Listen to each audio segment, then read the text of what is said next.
우리 어머님이 여기를 이 물이 흘러 넘었죠. 갖고 오시네. 이 민대뜰 연병장에서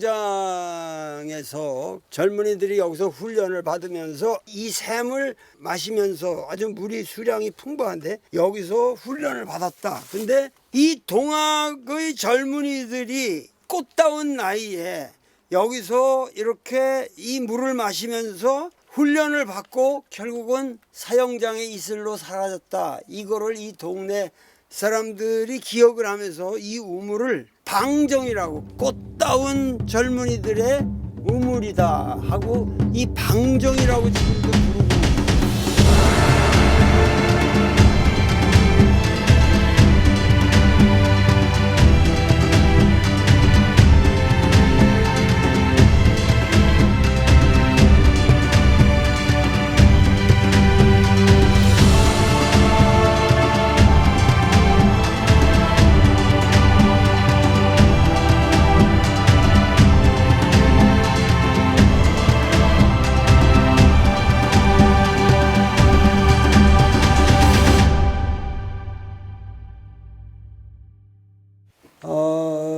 뭔가 이 분위기가 오늘 이 앉아있는 모습이 제 인생에서 가장 감동적인 어떠한 기운이 여기 느껴집니다. 그리고 여러분들이 저를 사랑해 주시는 그런 마음 자세가 정말 느껴지고, 오늘 이 전라남도의 무안에 오게 된 것은, 사실 무안이라고 그러는 데를 서울서 보면은 이 목포에 묻혀가지고, 목포 때문에 이제 목포라는 거는 사실 거의 역사적으로는 없었는데, 목포가 이제 19세기 말기에 개항이 되면서 어떤 면에서 목포 중심으로 이 지역을 인식해버리는 바람에, 그렇죠. 원래 무안이라는 데는 우리나라 지도로 볼 적에 하여튼 이쪽 서쪽, 여기가 다 무안인데, 이제 무안이라는 데가 이 코나인데, 서울서 보면은 목포를 알아도 이 무안이라는 것을 독자적으로 이해를 못 하는데, 저는 자라나기는 천안에서 태어나가지고 이제 이 천안이라는 이름도 상당히 이게 독특한 이름인데요. 이 천안이라고 하는 게 그야말로 헤블리 피스라는, 이게 중국에서도 천안문이나 쓰는, 아주 중국에서도 함부로 지명으로서는 쓸 수가 없는 굉장히 높은 이름이에요. 근데 이 천안 사람들은 이거를 고집해서 썼는데, 이 천안하고 내가 대비를 하면은 여기 무안이라는 데는 천안보다도 더 좀 리얼한, 이 세계의 평안을 힘쓰는 사람들이 사는 곳 이런 의미로 힘쓸 무자니까. 그래서 이 무안이라는 지역을 잘 사람들이 모르는데, 사실은 우리나라의 보통 의향이라고 말하면은 이 전라도 지역을 되게 의향이라는 말을 많이 쓰지만은, 특히 무안은 역사적으로 의로운 의거가 많은 지역이에요, 여기는. 그래서 임진왜란 때도 이쪽 사람들이 이순신 장군의 수병에 상당히 중요한 사람들이 전부 무안 출신들이 많고, 뿐만 아니라 여러분들 보시면은 저 진주대첩에, 사실 진주성 싸움이라는 게 우리나라 역사에서 엄청 중요한 싸움이거든요. 이게 전라도 이쪽 지역을 우리 보호한 거는 이 밑에 이제 이순신 함대가 여기를 일본 놈들 배가 못 지나가게 완전히 여기를 장악해서, 호남이 없으면 나라가 없다는 그런 말도 있지만은, 그것도 그것이지만은 이 진주성 싸움이라는 게, 이게 육지로 이 외놈들이 못 들어가게 만든 아주 대단한 싸움이란 말이에요. 이 대단한 싸움에 의병들을 보면은 이 무안 사람들이 그렇게 중추 역할을 했어요. 그래서 무안이라는 데가 역사적으로 조그맣게 내가 저쪽 민대뜰이라는 데 가서 보면은 해제면에 민대뜰 거기 가서 보면은 이런 데가 내 이게 참 눈물이 나오더라고. 방정이라는 우물이 있어요. 지금 우물이. 노노에도 그런 말이 있거든. 노노에도 공자 말씀에 사람들을 그냥 모아가지고 무슨 의거를 한다고 그러고서 전장에 그냥 내보내는 거는 사람을 그냥 버리는 것이다. 죽이는 거나 마찬가지다 이거야. 그게 의거가 아니고 반드시 전장에 나가려면은 싸우는 것을 가리켜서 내보내야 되고 정당한 무기를 주어서 내보내야지 사람을 그냥 나가게 한다는 거는 그건 정말 그 사람이 할 짓이 아니다. 그 논어에 그런 말이 있어요. 그런데 사실 동학이라고 그러지만은 동학군을 전장으로 내보내기 전에 군사훈련을 시킨 곳은 내가 보기엔 무안밖에 없어요. 그러니까 정읍이라든가 이런 데 뭐 고부 관할을 습격한다 그러면 사실 우욱하고 백산기포라고 그래도 뭐 일어서면 죽산이고 뭐 앉으면 죽산이라고 그랬던가 일어서면 백산이고 이런 얘기들이 있지만은 여기 무안에서는 아주 치열하게 군사훈련을 시켰단 말이에요. 그래서 방정이라는 게 이게 뭐냐면 20대 젊은 꽃다운 청춘을 말하는 거예요. 젊은이들이 여기서 그때 거긴 해수가 저기서 민물 샘이 별로 없었대요. 그래서 여기가 아주 그 우물이 지금도 아주 맑은 우물이 흐르는데 이 방정에서 젊은이들이 이 우물을 마시면서 훈련을 받고 나주를 점령하러 가는 거예요. 그래서 전부 몰살을 당하는데 이상하단 말이에요. 무안이라는 데가 어떻게 해서 그렇게 의로운 의거에 그렇게 아낌없이 목숨을 바치는 사람들이 역사적으로 계속 배출이 됐는지 이 무안의 그 비밀이 뭔지 나도 처음에 잘 몰랐는데 요번에 사실은 무안 공부를 쭉 하면서 박성면 건립위원회 회장님 그 형님이 박성무라고 다산학의 대가시죠. 우리 박성무 선생이 계속해서 내 동생이 거기서 뭐 위원장하고 있는데 한번 가줘야 되지 않겠어? 그러면서 자꾸만 가라고 계속 한 1년을 졸라가지고 글쎄 나하고 지금 무안을 공부할 시간이 별로 없는데 나보고 가라고 그러냐고 그랬더니 무안이 거기가 그렇게 당신이 생각하는 그런 데가 아니라고 가서 한번 직접 보라고. 그래서 자기가 내가 내려오면 여기 일찍이 내려와서 뭐 마중을 나오겠다 그러더니 안 왔어. 안 왔어. 근데 그 동생분이 아주 친절하게 여기저기 돌아다니면서 이제 공부를 했죠. 제가 요번에 사실은 제가 공부하는 게 중요해요. 왜냐면은 학자들은 아무리 연구를 해서 발표를 해도 세상 사람들이 모르잖아요. 학자가 쓰는 논문을 누가 읽습니까? 근데 내가 읽으면 그걸 갖다가 일반 대중이 쉽게 알아들을 수 있게 내가 말하면 알아듣잖아 사람들이. 에? 그게 철학의 힘이라고. 철학의 역사학자들은 그렇게 못해요. 근데 우리 철학하는 사람이 얘기를 하면은 그것의 전체적인 맥락과 의의를 해가지고 우리 삶의 문제로서 그거를 철학화 시켜가지고 이제 얘기를 하니까 도올 선생이 얘기를 하면은 대중화된다. 그 사태를 이해를 하게 된다. 그래서 오늘도 여러분들 여기 앉아서 들으시지만은 사실은 여기뿐만 아니라 몇십만 되는 사람이 이제 유튜브를 통해서 오늘 이 강의를 듣게 될 겁니다. 그러면서 무안의 문제 그리고 무안이라는 데가 얼마나 위대한 곳인가 이런 것을 알게 되겠죠. 그래서 여러분들이 좀 괴로우시더라도 끝까지 앉으셔가지고 집중해 들으셔야 사람들이 우리 무안 근데 듣는 사람들이 막 이렇게 그냥 딴짓하고 그러면 안 된단 말이에요. 그러니까는 완전히 그 무안 대단하더라. 그러면서 진짜 뭔가 있다. 이렇게 해가지고 무안에 대한 관심을 갖게 해가지고 사람들도 많이 모여들고 모든 예산 편성이라든가 국가에서 좀 무안을 아주 이렇게 대접하게끔 만들어야죠. 우리가 만들어야죠. 그거 만들 이유가 있습니다. 분명히 있습니다.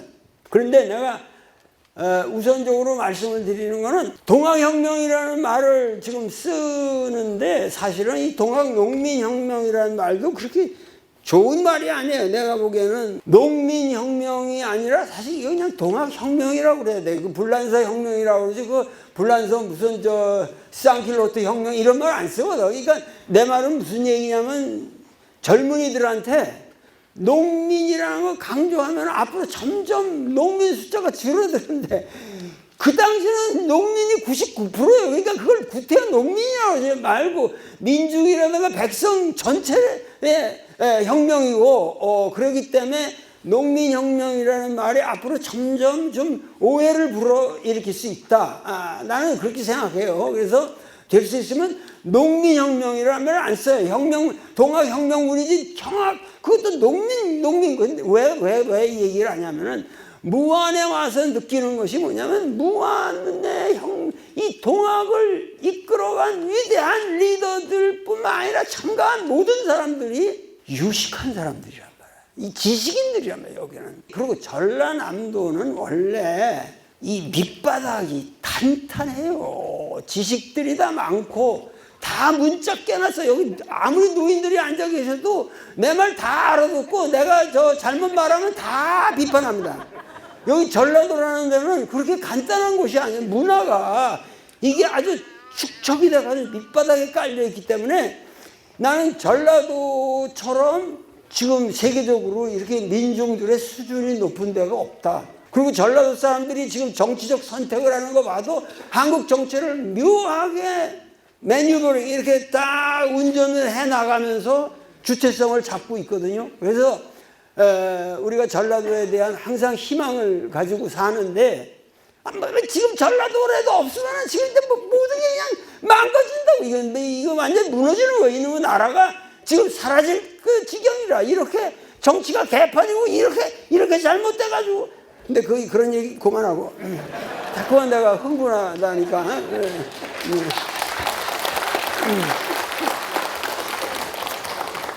그러니까 무안의 혁명, 동학혁명이라고 하는 것은 농민들의 혁명이 아니고 특히 말해 이게 아주 구체적으로 내가 이 순서대로 여기 써온 대로 얘기하지 말고 중요한 거를 먼저 얘기하겠어요. 무슨 얘기냐면은 이 동학혁명이라고 하는 것 자체가 우리가 항상 얘기를 하면은 그냥 전봉준, 고부군수 조병갑이가 타막의 정치를 해서 뭐 수세를 그냥 받아쳐먹고 그냥 괴롭혀가지고 야 안 되겠다 그래서 고부 관할을 쳐들어갔다 이렇게 알고 있는데 지금 혁명이라고 하는 것은 내가 이런 말을 했어요. 뭐냐면은 혁명이라고 하는 것은 점이 아니라 면이다. 이게 무슨 말이냐면 점이 아니라 면이다라고 말하는 것은 어떠한 한 시점, 시각에서 일어난 사건을 혁명이라고 말하지는 않아요. 오늘날 우리가 동학혁명이란 말을 제대로 쓰려면은 어떤 사건을 가지고 동학혁명을 얘기하면 안 되죠, 그게. 아시겠습니까? 역사학에서도 그러한 어떤 전체적인 흐름, 어떤 의미에서 동학혁명은 지금도 진행되고 있는 혁명이에요. 근데 이 혁명, 여러분들은 사실 그 혁명의 한 와중에 지금 그 소용돌이 한가운데 있는 분들이요, 이게. 그러니까 동학혁명을 갖다가 고부의 관할을 뭐 습격하고 뭐 고부 관할 습격해서도 뭐 그 조병갑이도 하나 못 잡았잖아요. 조병갑이 도망갔어요. 예. 그리고 조병갑이 얼마나 나쁜 놈이냐면 이 나중에 해월 최시원 선생을 나중에 처단하는 그 재판에 그놈이 재판 수석으로 한다고. 조병갑 그때 도망가가지고 그렇게 해가지고 우리 위대한 해월 선생의 사형 선고를 내리는 거기에 앉아 있다니까. 여러분들 이거 모르셨죠? 그러니까 우리 역사가 이게 말이 안 돼요. 이 말이 안 되는 일들이 과거에 쭉 했는데 여기서 뭐냐면은 결국은 동학혁명이라고 하는 것을 왜 우리가 동학혁명이라고 그러냐 하면은 불란서 혁명도 불란서 혁명을 혁명이라고 말하는 이유는 불란서 혁명 이전의 삶의 방식과 사고 의식 구조와 전혀 다른 새로운 정치 체제와 사람들의 삶의 방식과 민주의식이 생겨난 거예요. 그러니까 이거는 뭐냐, 혁명이라는 거는 단순히 지배자, 권력 구조가 바뀐다. 우리를 다스리던 나쁜 놈이 바뀐다. 근데 바뀌는 거 가지고 그걸 혁명이라고 말해. 이 정권을 뒤엎어서 새롭게 뭐가 된다고 그러지만 그 놈이 더 나쁜 놈일 수도 있단 말이에요. 이게. 이런 그 혁명이라고 하는 것이 권력의 권자의 바뀜을 의미하는 것이 아니라 삶이 변해야 되는, 우리의 삶이 변해야 되고 새로운 우리 가치가 생겨나고 그 새로운 가치에서 우리 사고가 새롭게 돌아가야 한단 말이에요. 그래가지고 새로운 세상을 우리가 건설해야 된단 말이에요. 근데 동학혁명을 우리가 혁명이라고 말하는 거예요. 우리가 홍경래 혁명이라고는 말하기가 어려워요. 왜냐하면 홍경래는 철학이 없었어요. 어떤 동학과 같은 사상이 배경이 되어 있는 건 아니란 말이에요. 19세기라, 우리나라 민족의 19세기라는 것은 홍경래 난으로부터 시작이 돼서 쭉 내려옵니다. 내려오는데 이 최승훈이라는 사람이 경주 사람인데 묘하게 아주 심오한 사상을 만든다 이거죠. 그 동학이라고 하는 거는 원래 이 동이라는 말을 별로 이 최승훈이라는 말은 쓰고 싶지 않았어요. 별로 안 썼던 말인데 워낙 이 사람을 갖다가 전부 뭐냐면은 서학이라고 하는 기독교에 대비되는 개념으로 최승훈이가 자기 사상을 동학이라고 표현하지 않으면 안 되게끔 휘몰려요. 누가 휘몰았어요? 바로 경상도의 유생들이 유교, 그러니까 향교를 중심으로 한 유생들 조직이 뭐냐면은 우리는 이 영남은 퇴계 정맥으로부터 쭉 사상적인 계보가 내려오는데 우리는 이 서학이라는 거를 철저하게 우리는 막았다. 그래서 영남에는 예수쟁이들이 없다고 자부했어요. 그런데 아니 경주 그 본산 중에 하나인 자기네 그 울타리 안에 내부에서 이상한 놈이 뭘 만들어가지고 사람들을 이렇게 혹세무민을 하는데 그게 서학 비슷하다. 저게 천주쟁이 하는 짓이나 똑같은 짓이다. 뭐 기도를 하고 뭐 하고 그런 짓이 똑같다. 그래가지고 그냥 이 동학을 탄압을 합니다. 그러니까 이 탄압을 하니까는 견딜 수가 없어가지고 이 사람이 여기서 이렇게 이쪽 포항 쪽에서 배를 타고 쭉 여기 순천으로 해서 남원을 와요. 그러면서 이 양반이 여기서 6개월이나 체류를 합니다. 근데 6개월이나 체류를 하는 동안에 이 사람을 지원한 사람들이 한의사 조직이었어요. 옛날에 한의사라는 분들은 뭐 높은 요즘과 같은 뭐 제대로 된 의원 대접도 못 받고 그런 사람들이지만 전부가 한학의 소양이 있고 저 약방문 쓰는 거 보면 진짜 명필들이거든. 그러니까 이 사람들이 이 최승훈을 딱 만났을 때 몇 마디 그냥 얘기해보고 딱 절을 하는 거예요. 우리가 당신의 도를 받아들이겠습니다. 그래가지고 여기서 이제 휴식 기간을 가지면서 이쪽 6개월 동안에 지금 중요한 이 동경대전이라고 하는 이 우리 민족의 성서가 된 이 엄청난 논문들을 그때 집필하게 돼요. 그러니까 여기 중요한 게 있어요. 이 무안의 여기 아주 핵심만 말씀드리면 김응문 요 밑에 김효문 이분들이 있거든요. 이분들이 여기 무안에 이 젊은이들을 다 모아가지고 군사훈련 시키고 그러면서 이 참외마을 입구에 아주 거대한 그 비석이 있었지만은 보다 의미 있는 비석은 이 경로당 옆에 있는 동학혁명투사 현창비라고 하는 요 자그마한 돌입니다. 그리고 이 뒤에 새겨진 내용을 봐도 저 앞에 큰 비석보다 오히려 더 알찬 내용을 담고 있습니다. 그러니까 1996년에 참외마을 주민 1동이 세웠다 이렇게 되어 있는데 이것은 벌써 이 20세기를 쭉 통과하면서 이 마을 사람들은 자기들의 조상이 그 동학혁명에 참가했다고 하는 사실을 조금도 부끄럽게 생각하거나 숨기지 않고 계속해서 후손들한테 얘기하면서 그 뜻을 이어갔다는 것이 김흥문 일가가 살고 있는 이 동네의 아주 유니크한 특징입니다. 그래서 동학 그러면 과거에 동학에 참가했다고 하는 것 때문에 너무 수탈을 당하고 수모를 당하기 때문에 그거를 숨기려고 하는 데 반해서 여기서는 지식인답게 정정당당하게 후손들도 우리 조상들은 이 위대한 혁명에 참가해서 이 나라를 이렇게 바르게 세웠다 하는 정신을 후세에 남기고자 해서 쭉 그러기 때문에 이 동네에서 이 혁명의 전승이 이루어졌다고 하는 것을 여기서 확인하게 됩니다. 내가 여기 무안에 와서 제일 놀란 게 내가 무안 향교를 가봤다고. 근데 무안 향교를 보니까 이야 무안이 왜 무안이냐 이거. 근데 무안 향교는 정말 위대한 향교예요.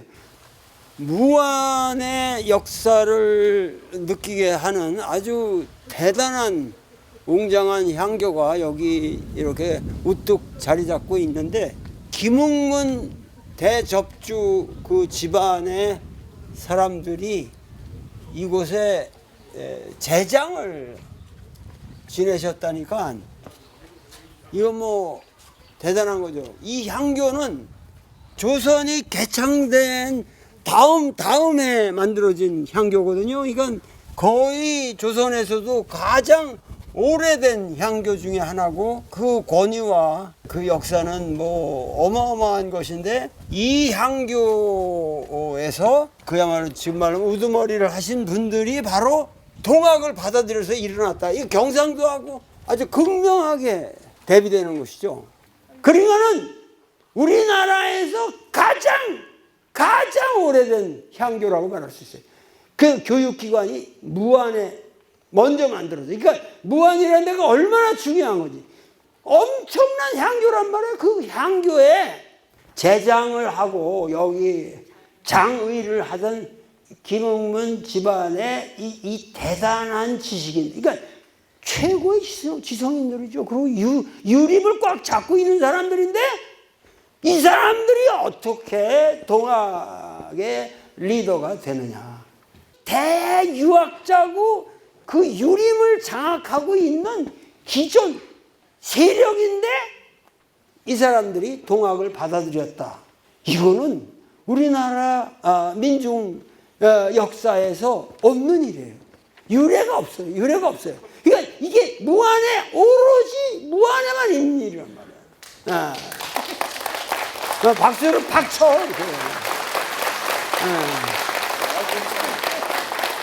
우리가 무안을 생각할 적에 무안의 힘이라고 하는 것은 이 지역의 최고의 지성인들 그리고 최고의 부를 장악하고 가지고 있던 사람들이 일어섰다. 배상옥이라는 사람만 해도 엄청난 재력이 있었던 사람이에요.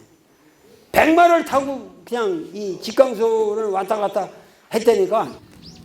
무안의 동학혁명을 생각할 때 가장 중요한 곳이라고도 말할 수 있는 곳인데요. 여기가 그 당시는 삼양읍 대월이라는 곳인데 여기가 바로 그 유명한 배상옥 대접주의 저쪽 개화집이 있는 데가 그분의 생가터로 추정이 되고 이 앞에 이 지역이 전부가 연병장이었다는 거예요. 연병장이라는 건 뭐냐면 농민군을 갖다 동학군으로 모집했을 때 이 사람들을 그냥 전장으로 내보내는 거는 그냥 죽으라는 거나 마찬가지지 않냐. 이 사람들을 싸우는 거를 구체적으로 가리켜서 보내야 된다. 그래서 군사훈련을 시켰다는 거거든. 이건 뭔가 독자적으로 동학에 대한 어떠한 향심이 있었고 깨달음이 있었고 그리고 구체적인 방법론이 있었던 사람인 것 같아요. 백마를 타고 다녔다고 하는데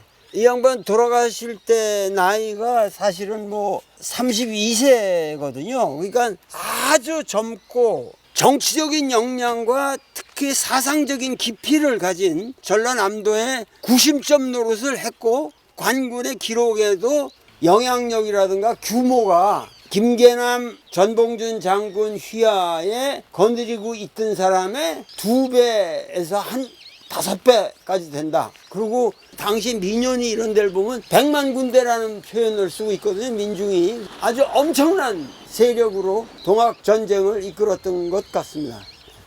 여기가 그 배상옥 대접주의 집강소가 설치되었던 곳인데, 이게 단순히 그 집강소가 아니라 달성 배씨의 사당이 여기 있던 곳입니다. 그래서 사당에다가 집강소를 설치한 거죠.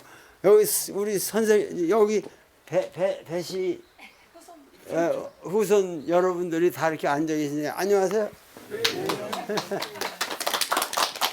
여기가 그 청천사 그 사당 앞에 있는 요사체로 여기 청천제라고 써 있죠. 이 사당은 고려 개국공신인, 그러니까 왕건을 도운 분이죠. 배현경 어른하고 조선을 개국한 백응념. 우리가 백응념은 사람들이 잘 알죠. 근데 그러고 대한민국의 개국공신이라 할 수 있는 배상옥 장군. 그러니까 고려, 조선, 대한민국의 개국과 관련된 세 어른들이 모셔져 있는 아주 유니크한 곳이고, 여기서 배 장군이 백마를 타고 나주하고 저 연병장까지 그냥 왔다 갔다 하셨다고 하는데, 참 오늘 이 자리에 제가 와 있다는 것이 정말 감개무량하고 저도 이 가슴에 울렁거림을 느낍니다.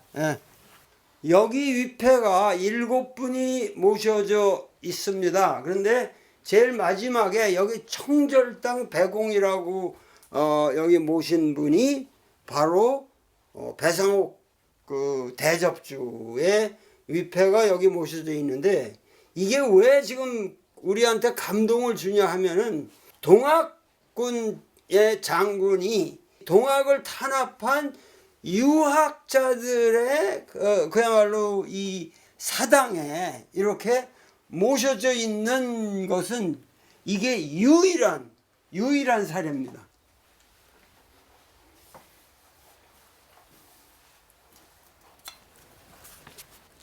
여기가 이 무안 동학군의 이 군사훈련을 시킨 연병장이 있었던 곳이거든요. 여기가 바로 배상옥 대장이 여기서 이 민대뜰이라고 하는 옛날에는 이곳이 바로 한평, 무안, 영광이 만나는 아주 접경지대였기 때문에 교통이 이렇게 뭐 어디로 가거나 이럴 때 상당히 편하고 굉장히 그 하부 구조가 탄탄한 곳인데, 저기 보이는 저 산이 봉대산인데, 그거는 그 꼭대기 가면 통일 신라 시대 때부터 내려오는 산성이 있고, 그리고 조선 시대까지 봉화를 올렸던 곳입니다. 이거 굉장히 중요한 곳이죠. 여기 봉화가 여기서 시작된다고 본다면.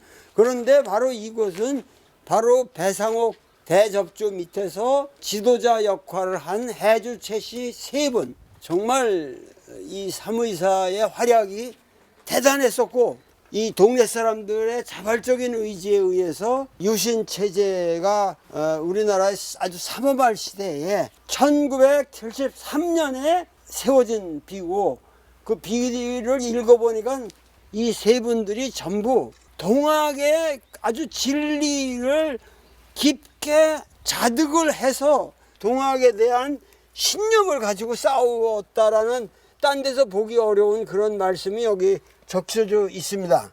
정말 멋있는 사람들이죠. 그러니까 이러한 분들이 이 무안에 이렇게 있었다고 하는 것이 저로서는 너무도 고마운 일이고, 우리 역사에 대해서 제가 지성인으로서 반성을 하게 하는 거죠. 끊임없이. 우리나라의 이 지성인들이 얼마나 변절을 많이 하고 정치를 한다고 그러면서 자기한테 불리하게 되면 뭐 하루아침에 표변에서 뭐 당도 바꾸고 뭐 명분도 바꾸고 그냥 변절하는 게 뭐 다반사잖아요. 그러니까 우리나라 정치가 안 되는 거예요. 지금 도덕적인 이게 없어요. 근데 여러분들이 여기서 이 강의를 듣겠다고 이렇게 와 주시기 때문에 우리나라 정치가 그래도 살아갈 수, 생명력을 가지고 지금 우리 역사에서 버티고 있는 거예요. 그래서 그나마 5년 만에 한 번이라도 갈 수 있다는 희망 때문에 여러분 살고 있는 거지. 그거 희망 없다면 당장 엎어버리지.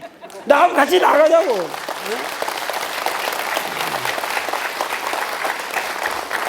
안 그래요, 여러분들? 그래서 참아주는 거지, 지금. 어차피 그 제도를 우리가 맺는 거니까. 지금 할 수 없이 그 제도의 룰은, 그 규칙은 지키자. 그래서 할 수 없이 앉아있는 거예요, 지금. 그러지 않으면 내일 아침에도 같이 나가야 돼, 지금. 그러니까, 우리 역사가 지금 어떻게 되냐면은, 자, 보세요. 이게, 스토리가 어떻게 되냐면은, 여러분들 임진왜란을 가지고 얘기를 해보자 말이에요. 임진왜란을 가지고 얘기를 한다면은 그게 진짜 황당한 거 아니에요? 이게 진짜 여러분들 내가 자고 있는데 갑자기 그냥 대문을 부시고 쳐들어와가지고 내 마누라 새끼를 다 죽이고 그 집을 뺏고 나보고 나가라고. 일본 놈들은 정말 이게 근본적으로 이게 미친 나라예요. 이 도덕성이 없는 나라예요. 남의 나라를 지금 이 나주에 엊그저께 비석이 하나 섰어요. 그 비석이라는 게 제목을 사죄비라고 했어요. 이번에 무안으로 제가 강연을 오게 돼 가지고 무안 동학과 관련해서 이 나주를 들렸는데 제 인생에서 아마도 이 비를 쳐다볼 적에 가장 감회가 깊은 비석이라고 말할 수가 있습니다. 결국은 그 오늘날의 유럽 연합이 만들어지고 유럽 국가가 그래도 세계에서 존경받는 나라가 될 수 있었던 거는 독일이 자기 역사를 철저히 반성하고 브란트가 폴란드에 가서도 무릎을 꿇고 그랬기 때문에 그 모든 게 협력 상생의 관계로 발전을 하는데 우리 동아시아는 일본이 가장 큰 죄악을 저질렀음에도 불구하고 일본 사람들은 단 한 번 한 정식적인 한 구절의 반성이 없는 아주 죄악 덩어리의 모습으로 지금 인류사에 아직도 군림을 하고 있는데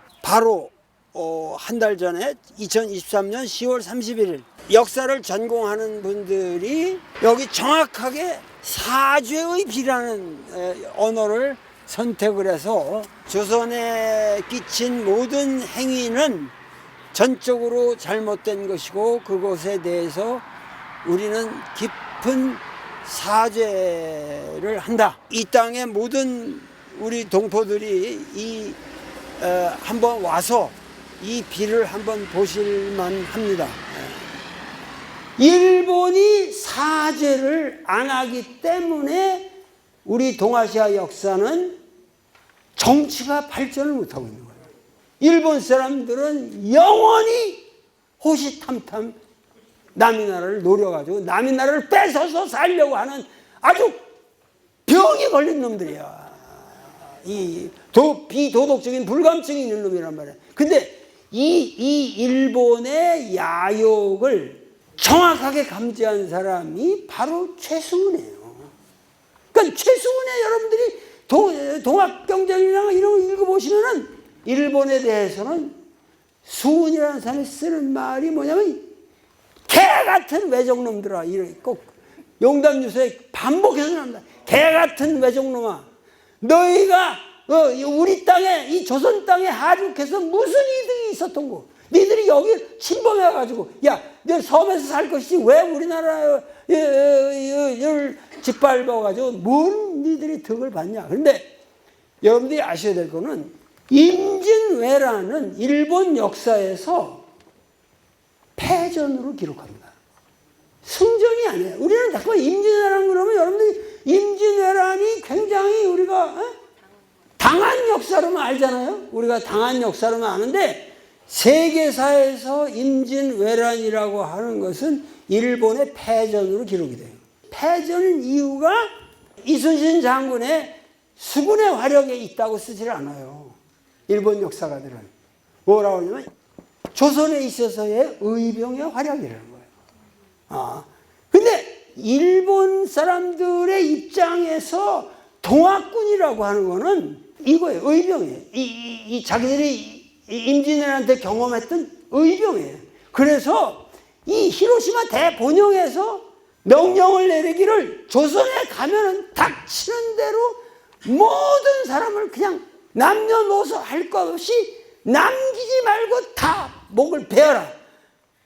이게 지금 다 나와 있거든요. 그 대본에. 그러니까 거기에 대한 사죄비를 요번에 나주에다가 실은 거예요. 근데 무안군의 역사를 우리가 이렇게 보면서 이 무안의 사람들은 이쪽 전북하고 조금 입장이 달라요. 전주를 이 동학군이 점령하게 되니까 그때 국가가 물러서서 니들끼리 그러면 다스려 봐라. 니들끼리 룰을 세워가지고 다스려 봐라. 그래서 직강소라는 거를 만드는데 그때 이 배상옥이라는 분이 이 문제의식은 여기 남도 사람들이 이 북도의 어떤 조직의 일원으로 싸우는 게 아니라 이 사람들은 원래 동학이 가지고 있던 척양척의 사상. 그러니까 일본이야말로 이건 정말 위험한 존재고 우리 끝까지 항일 투쟁을 해야 된다. 일본이 우리나라에 들어오면 우리나라의 모든 게 망한다. 이래가지고 일본과 이 항일을 하는 투쟁으로서 무한 사람들이 이 거점을 삼은 거예요. 그러니까 여기서 가장 그 타겟으로 사는 거는 이쪽 그 나주가 그 당시에 집강소 설치를 거부하고 여기 유생들이 아주 세거든요. 그러니까 무한 사람들은 여기 그 나주의 세력들, 나주의 보수적인 세력들과의 투쟁도 있었고 이 나주의 보수 세력들은 일본군을 끌어들여 가지고 이 무한 사람들을 진압을 하는 거거든요. 그 진압의 처절한 장소가 어디예요? 고막포라는 데란 말이에요. 지금은 이 고막포 개천도 그렇고 이 들판 너른 들판도 그렇고 매우 평화롭게 보입니다만은 그야말로 이곳이야말로 무안 한평 이 지역 사람들이 얼마나 처절한 민족 의식을 가지고 이 보국 안민의 기치를 들었는가 하는 것을 우리에게 말해주는 매우 슬픈 곳이라고 말할 수 있습니다. 1894년 11월 11일에 이미 우금치에서는 동학군의 참패의 소식이 전해집니다. 그러니까 사실은 이쪽 사람들이 그렇게 마지막까지 목숨을 바쳐서 그 많은 사람들이 항쟁을 해야 할 그런 기력이 없을 것 같이 보이는데도 그 당시 여기 모였던 사람들이 5, 6만 명이라고 그래요. 5, 6만 명. 자그만치. 그러니까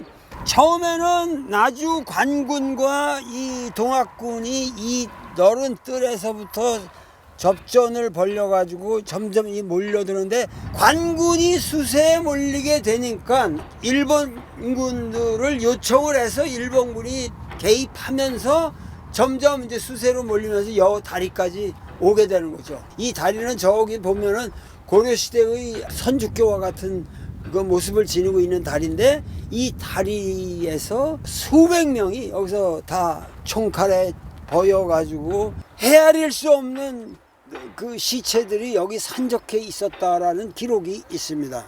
이 무안 사람들의 이 투쟁의 역사는 전북의 전세에 좌우되는 게 아니라 끝까지 척양척외의 정신으로 이 민족을 이 국세를 지켜야겠다고 하는 일념에서 마지막까지 항쟁을 해가지고 이 세력이 장흥 석댁들까지 가는 것이기 때문에 동학을 그 우금치 전투를 중심으로 해서만 보는 것도 좀 문제가 있는 사관이다 이렇게 말할 수 있겠습니다. 많은 사람들이 우리 동학은 봉건 제도에 반하는 의로운 투쟁이었다 뭐 이렇게 말을 하는데 조선 왕조와 싸운 것을 반봉건이라고 말할 수는 없어요. 무슨 얘기냐면은 조선 왕조는 전혀 봉건 국가가 아닙니다. 그러니까 이게 우리나라 역사학에서 이게 봉건이라고 하는 거는 완전히 그 봉토를 주어서 독립된 국가로 인정해 주는 거죠. 그러니까 유럽에는 봉건 제도라는 게 피우달 시스템이라는 게 이 봉토를 주어서 분봉을 하는 거예요. 나라 그 땅을 나눠주는 거예요. 그러니까 이 봉토라는 것은 여기에 군사, 외교 모든 게 같이 가요. 그러니까 서양에는 전부 이런 봉건들이 있어서 그 봉건들과의 밸런스 관계에 의해서 혁명이라는 게 진행됩니다. 근데 우리나라는 봉건 제도가 없어요. 이게 내가 역사학자들하고 항상 역사학자한테 내가 이건 토론할 대상이 안 돼요. 왜냐면 이건 너무 기초적인 상식인데 우리나라는 이런 반봉건이니 이런 말을 마구 씁니다. 그러니까 무슨 얘기냐면은 우리나라는 봉건 제도가 없고 단지 뭐냐면 왕 하나를 정점으로 하는 관료 제도만 있어요. 이게 관료 제도. 여기서 말하는 건 우리나라 동학혁명은 결국 왕을 정점으로 하는 관료들이 이 세계를 농단하고 있는 것에 대한 민중 대중의 한 거죠. 그리고 이 원님들이 내려와서 하는 짓이라는 게 무조건 동학으로 몰게 되면은 돈 뜯기가 편해요. 보석금 비슷한 걸 갖다 내거든요. 그러니까 동학을 그냥 곤장을 치면은 돈이 들어온다.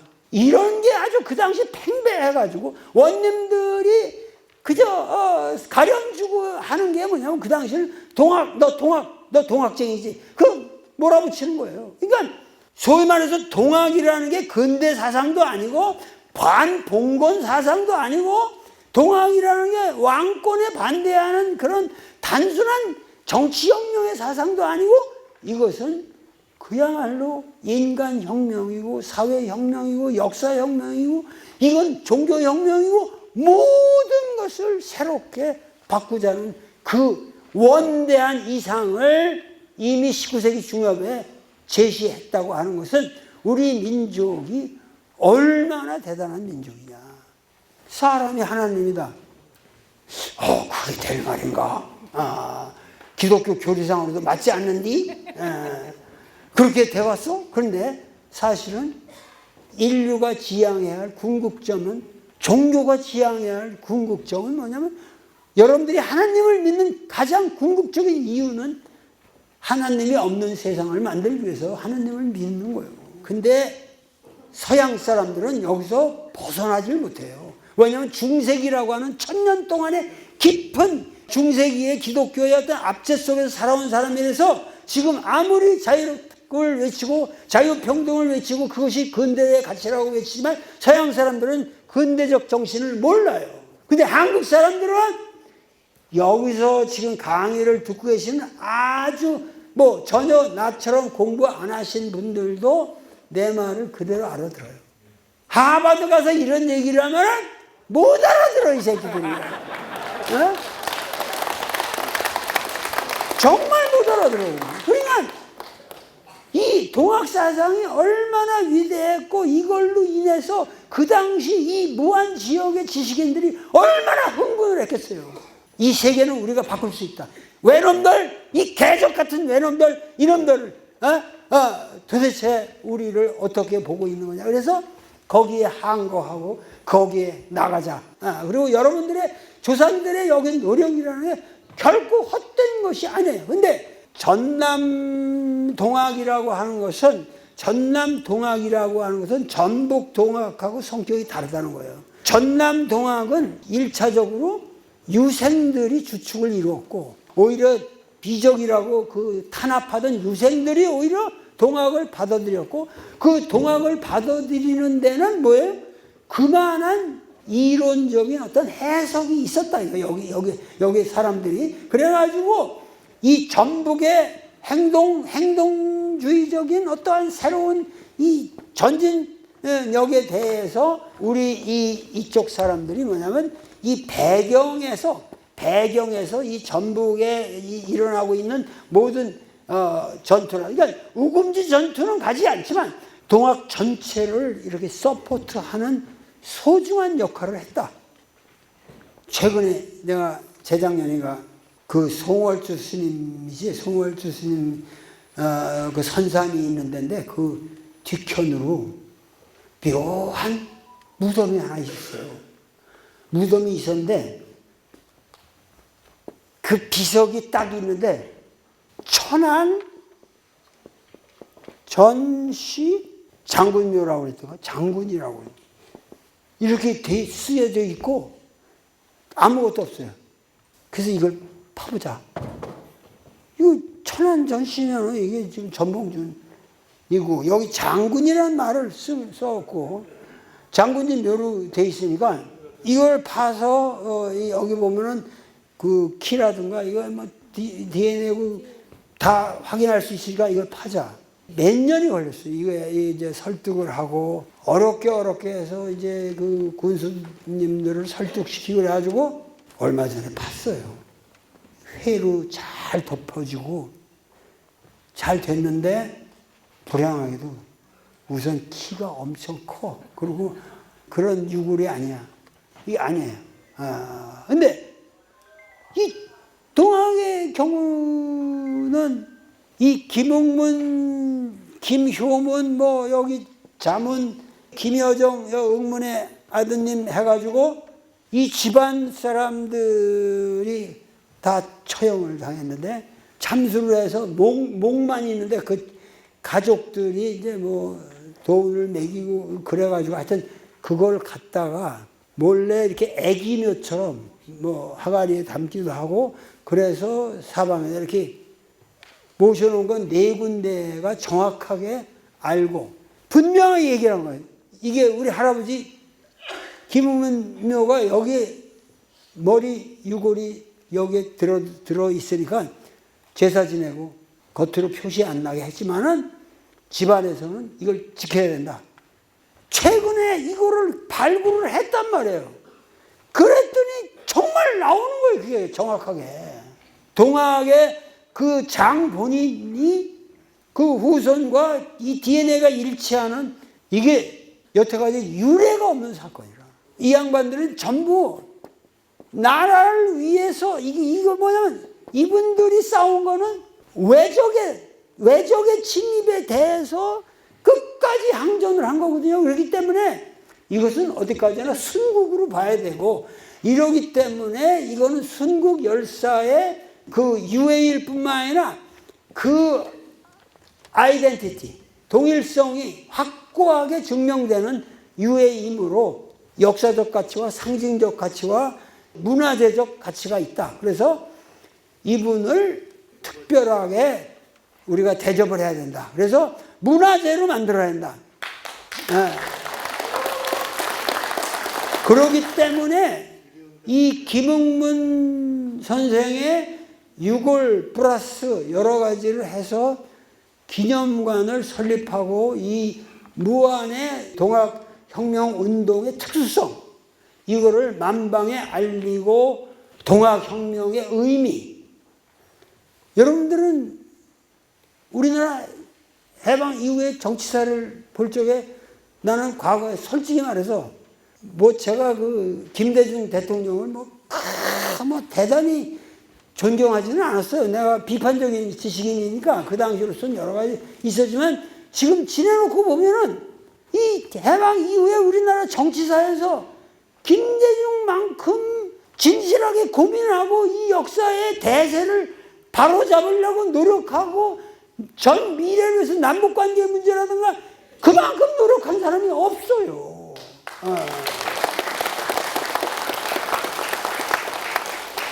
근데 이게 무안의 동학을 전제로 하지 않으면 이해가 안 된다니까. 신안군이라는 게 무안 아니면 그게. 무안의 이런 기운이 김대중 대통령을 만든 거지 그게 거저되는 게 아니에요. 역사라고 하는 거는 그 어떤 정의로움이라는 게 그 분위기에서 이렇게 사람을 교육시켜가고 거기서 만들어지는 것이다 이거예요. 그러니까 나는 김홍문 이분과 최 의사 또 이 배장군, 배상옥 장군 백마를 타고 그 직강서를 왔다 갔다 하셨다는데 이분들의 전체를 묶어서 그리고 관계되는 여러 가지 그 문헌들 그런 거를 전부 종합해서 동학혁명 기념관을 무안에 만들 필요가 있다.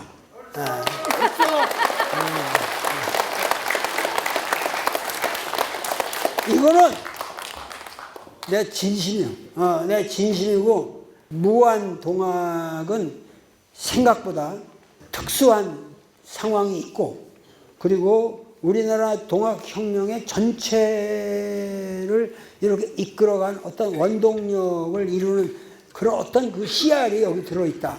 그래서 앞으로 그야말로 이 CR의 혁명을 우리가 일으켜야 된다. 그렇고 오늘 여러분들께서 이렇게 열렬하게 환영을 해 주신 것은 그 저에 대한 환영이라기보다는 그야말로 동학에 희생되어간 그 수많은 젊은이들 그리고 수많은 지사들 그리고 수많은 그 유생들 이분들의 아주 정의로운 기운이 여러분들을 항상 따뜻하게 감싸고 있기 때문이라고 저는 생각합니다. 감사합니다.